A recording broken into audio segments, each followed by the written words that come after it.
આજે આપણે એકમ 1ના સત્ર 3 શાકભાજીની ખેતી, ઓલેરીકલ્ચર અને માનવ પોષણમાં તેનું મહત્ત્વ વિશેની ચર્ચા કરીશું. ઓલેરીકલ્ચર એ બાગાયતની એક શાખા છે જે શાકભાજી પાકોની ખેતીનો વૈજ્ઞાનિક અભ્યાસ કરે છે. અહીં શાકભાજી શબ્દ એક ખાદ્ય વનસ્પતિ અથવા તેને રાંધીને ખાઈ શકાય તેવા મોટા ભાગો માટે વપરાય છે. તેમાં મોટે ભાગે મકાઈ, મીઠી મકાઈ, બેબી મકાઈ, વટાણા, કળીઓ એટલે કે ડુંગળી, રાઇઝોમ, આદુ, મૂળ અને કંદ, બટેટા, પાંદડાવાળા શાકભાજી, શીંગો, ફળો અથવા ફૂલગોબી, મશરૂમ વગેરેનો સમાવેશ થાય છે. ભારતમાં શાકભાજી પાકની ખેતીની શક્યતાઓ. દર વર્ષે વધુ પાકો. શાકભાજીના પાકો ઝડપથી વધે છે અને તે માત્ર થોડા જ મહિનામાં પરિપક્વ થઈ જાય છે. તેથી એક વર્ષમાં અનેક પાક ઉગાડી શકાય છે. નફાકારકતા. પ્રતિ એકમ વિસ્તારમાં શાકભાજીની ઉપજ અનાજ કરતાં વધારે છે. કેટલાક કિસ્સાઓમાં તે ઉપજ 4 થી 6 ગણી વધુ હોવાનું નોંધાયું છે. તેથી શાકભાજીનું નાના પાયે વાવેતર કરવાથી પણ તે વધુ નફો આપે છે. આનાથી નાના સીમાંત ખેડૂતોની આવકમાં વધારો થાય છે. જમીનનો ઉપયોગ. શાકભાજીની ખેતી નાના પાયે પણ કરી શકાય છે. ઘરના આંગણામાં કે છત પર પણ તેને સરળતાથી ઉગાડી શકાય છે, જેથી નકામી જમીન, ઘરનો કચરો અને ગંદા પાણીનો શાકભાજી માટે ઉપયોગ થઈ શકે. પાક પર અનિશ્ચિત હવામાનની અસર. ગ્લોબલ વોર્મિંગ અને પ્રદૂષણમાં વધારો થવાને કારણે હવામાન પરિસ્થિતિઓમાં અચાનક ફેરફારો થવા લાગ્યા છે, જેથી ટૂંકા સમયગાળાના શાકભાજી અસરકારક રીતે ઉગાડી શકાય છે. કારણ કે લાંબા ગાળાના શાકભાજી પર હવામાનની ખરાબ અસર થવાથી તે ઉગાડવા હિતાવહ નથી. ગ્લોબલ વોર્મિંગ એટલે તાપમાનમાં વધારો, જેમાં પૃથ્વીના તાપમાનમાં સતત વધારો થાય છે. ખાસ કરીને માનવ ક્રિયાઓ જેમ કે કાર્બન ડાયોક્સાઇડ અને અન્ય ગ્રીનહાઉસ ગેસોના ઉત્સર્જનને કારણે તાપમાન વધે છે, જેથી વાતાવરણમાં ફેરફારો થાય છે, જે પ્રાકૃતિક વાતાવરણ અને જિંદગી માટે નુકસાનકારક છે. રોજગાર. શાકભાજીની ખેતી એ શ્રમ સઘન પાક છે અને તે સમગ્ર વર્ષ દરમિયાન ઉગાડવામાં આવતો હોવાથી ગ્રામીણ વિસ્તારોમાં કૃષિ મજૂરોને રોજગારીની તક પૂરી પાડે છે. ખેતીની ઉન્નત તકનીકો. શાકભાજીની ખેતી માટે નાના વિસ્તારમાં પણ પોલીહાઉસ અને ગ્રીનહાઉસના ઉપયોગથી સારી ગુણવત્તાનો પાક અને સારું વળતર મેળવી શકાય છે.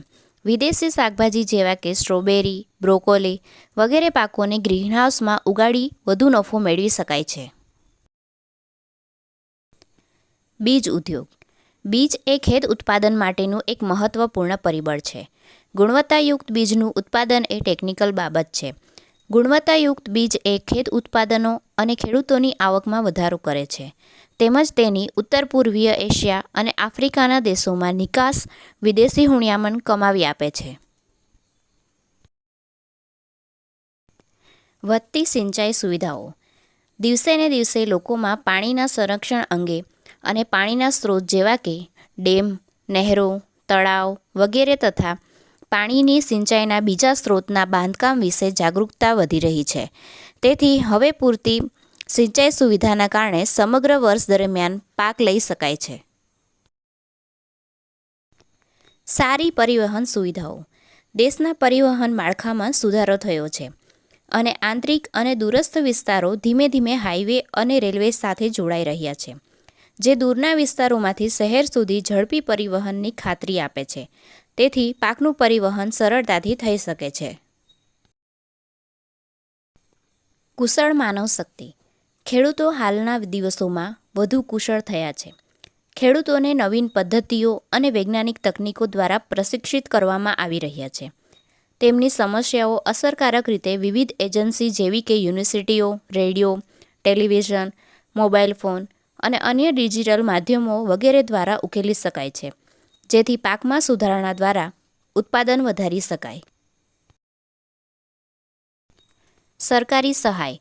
સરકાર બાગાયતના વિકાસ માટે પ્રયત્નો કરી રહી છે, જેના માટે કેટલીક યોજનાઓ, નાણાકીય સહાય તથા ઇન્ફ્રાસ્ટ્રક્ચર, સિંચાઈ, ગ્રીનહાઉસ અને અન્ય સુવિધાઓ ખેડૂતોને નેશનલ હોર્ટિકલ્ચર મિશન NHM અને હોર્ટિકલ્ચર બોર્ડ NHB દ્વારા પૂરી પાડવામાં આવે છે.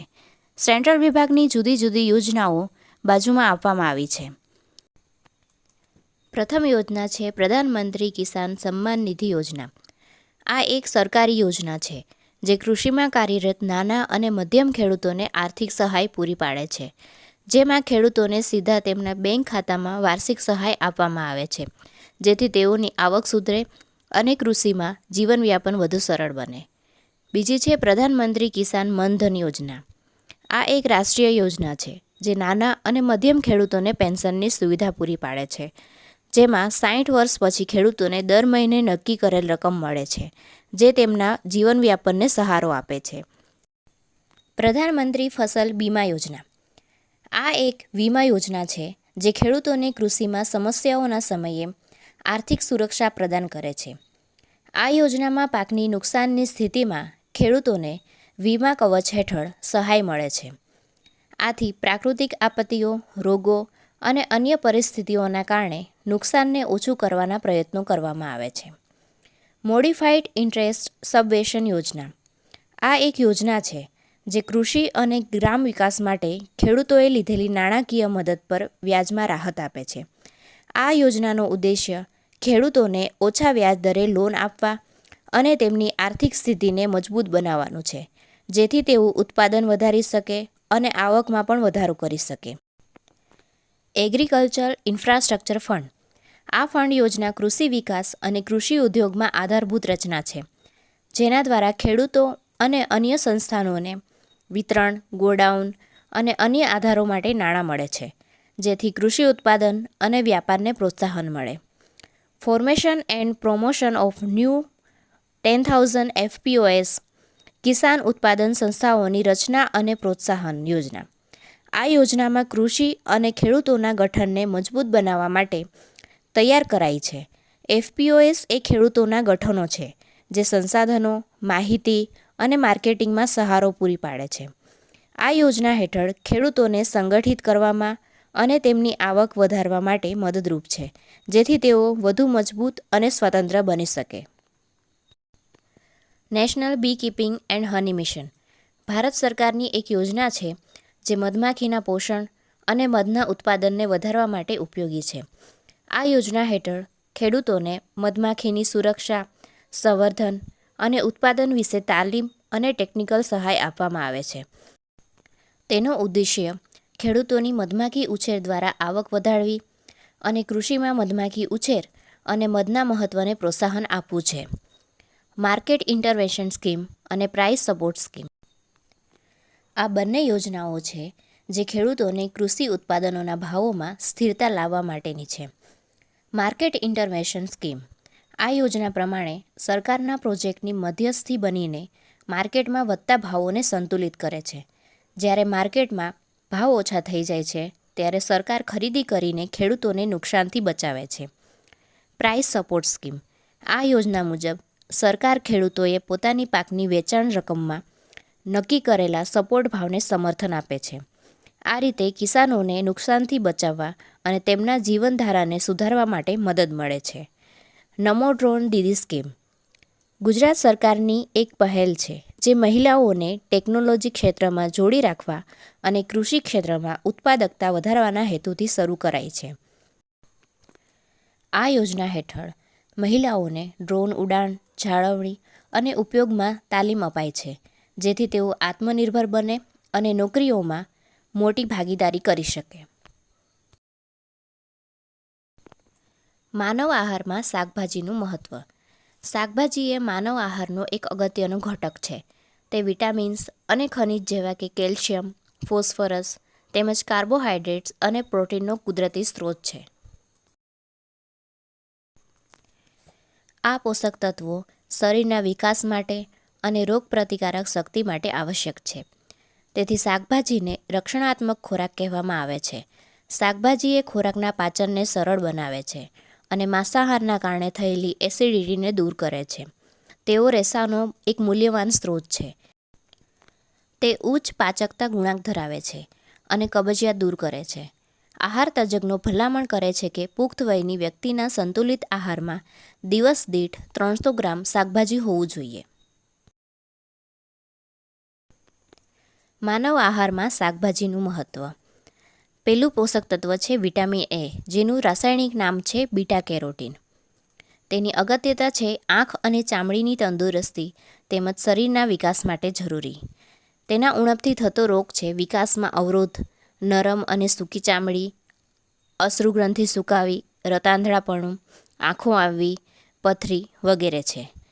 વિટામિન એના પોષક તત્વો ધરાવતા શાકભાજીમાં ગાજર, સલગમ, બીટ, શક્કરિયા, મેથી, પાલક, લેટ્યુસ, લીલી ડુંગળી, કોબી, ટમેટાં, લીલા મરચાં જેનો સમાવેશ થાય છે.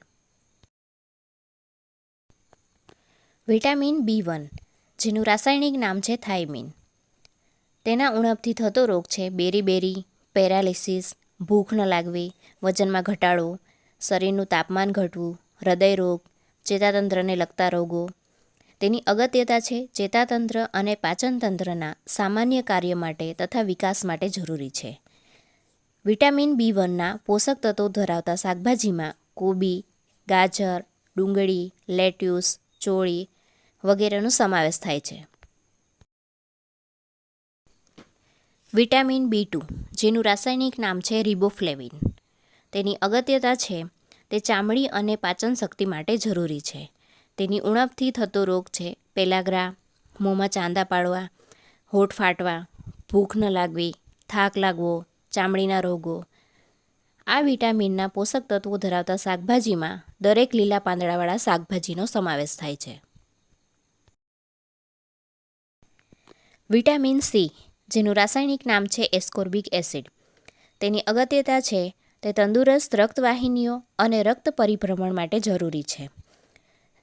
આ વિટામિનના ઉણપથી થતો રોગ છે સ્કર્વી, પેઢામાંથી લોહી નીકળવું, હૃદયરોગ, પેઢા અને સાંધાનો દુખાવો, રોગપ્રતિકારક શક્તિમાં ઘટાડો, નબળા હાડકાં અને દંતક્ષય. આ વિટામિનના પોષક તત્વો ધરાવતા શાકભાજીમાં કોબી, મેથી, પાલક, કારેલા, ફૂલકોબી, ટામેટાં, મરચાં, શક્કરિયા જેનો સમાવેશ થાય છે. વિટામિન ડી, જેનું રાસાયણિક નામ છે કેલ્સીફેરોલ. તેની અગત્યતા છે તે કેલ્શિયમના શોષણમાં મદદ કરે છે, તેથી દાંત અને હાડકાં માટે જરૂરી છે. તેની ઉણપથી થતો રોગ છે સુક્તાન અને દાંતના રોગો. આ વિટામિનના પોષક તત્વો ધરાવતા શાકભાજીમાં દરેક લીલા પાંદડાવાળા શાકભાજીનો સમાવેશ થાય છે. વિટામિન ઈ, જેનું રાસાયણિક નામ છે ટોકોફેરોલ. તેની અગત્યતા છે તે અકાળે વૃદ્ધત્વ રોકાતું વિટામિન છે, જે વાળ તેમજ પ્રજનન શક્તિ માટે જરૂરી છે. તેના ઉણપથી થતો રોગ છે વાળ ખરવા અને ટાલ થવી તથા એનિમિયા. આ વિટામિનના પોષક તત્વો ધરાવતા શાકભાજીમાં કોબી, લેટ્યુસ, વટાણા, ફણગાવેલા કઠોળ વગેરે સમાવેશ થાય છે. કેલ્શિયમ, તેની અગત્યતા છે તે લોહીને જામવામાં મદદ કરે છે. તે રોગપ્રતિકારક શક્તિ, દાંત અને હાડકાના વિકાસ તેમજ મજબૂતાઈ માટે જરૂરી છે. તેની ઉણપથી સુક્તાન, ઓસ્ટિયોપોરોસિસ, ચીડિયો સ્વભાવ, વિકાસમાં અવરોધ અને બાળકના જન્મમાં મુશ્કેલી થાય છે. આ વિટામિનના પોષક તત્વો ધરાવતા શાકભાજીમાં ગાજર, ફૂલકોબી, કોબી, ચોળી, ટામેટાં, ડુંગળી, વટાણા, પાલક અને બીજા લીલા શાકભાજીનો સમાવેશ થાય છે. ફોસ્ફરસ, તેની અગત્યતા છે તે હાડકાના વિકાસ માટે, કાર્બોહાઈડ્રેટના ઓક્સિડેશન માટે, કોષ વિભાજન અને ગુણાક માટે તેમજ જુદી જુદી આંતરકોષીય પ્રક્રિયાઓ માટે જરૂરી છે. તેની ઉણપથી નબળાઈ અને સામાન્ય વિકાસમાં અવરોધ આવે છે. આ વિટામિનના પોષક તત્વો ધરાવતા શાકભાજીમાં બટેટા, ગાજર, પાલક, મેથી, ટામેટાં, કઠોળ, ચોળી, કાકડી વગેરેનો સમાવેશ થાય છે. આયર્ન, તેની અગત્યતા છે તે રક્તકણનો બંધારણીય ઘટક છે, જે શરીરના જુદા જુદા ભાગ સુધી ઓક્સિજનને પહોંચાડે છે. તેની ઉણપથી એનિમિયા, હોઠ, આંખ અને નખના રોગ થાય છે. આ વિટામિનના પોષક તત્વો ધરાવતા શાકભાજીમાં પાલક, કોબી, ચોળી, વટાણા, કઠોળ, ટામેટાં વગેરેનો સમાવેશ થાય છે. કાર્બોહાઈડ્રેટ, તેની અગત્યતા છે તે શરીરના સામાન્ય કાર્યો માટે ઉર્જા પૂરી પાડે છે અને કોષની જૈવ રાસાયણિક પ્રક્રિયાઓમાં સહાય કરે છે. તેની ઉણપથી કોષમાં જૈવ રાસાયણિક પ્રક્રિયા ધીમી થવાથી શરીરમાં નબળાઈ આવે છે.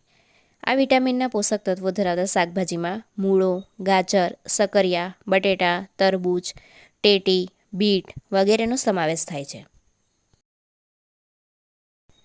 પ્રોટીન્સ.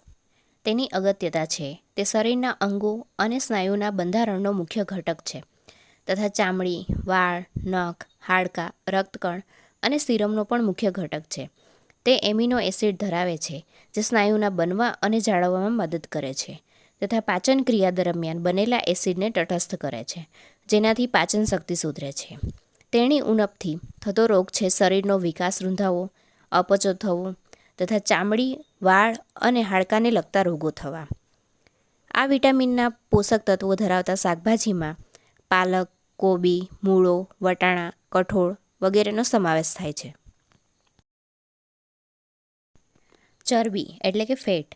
તેની અગત્યતા છે શરીરમાં વધારાની ઉર્જા ચરબી તરીકે સંગ્રહ પામે છે તથા ચરબી એ જુદા જુદા સાંધા અને સ્નાયુઓને યોગ્ય રીતે વાળવામાં મદદ કરે છે. તેના ઉણપથી થતો રોગ છે શરીરમાં નબળાઈ અને સાંધાની હલનચલનમાં અવરોધ કરે છે.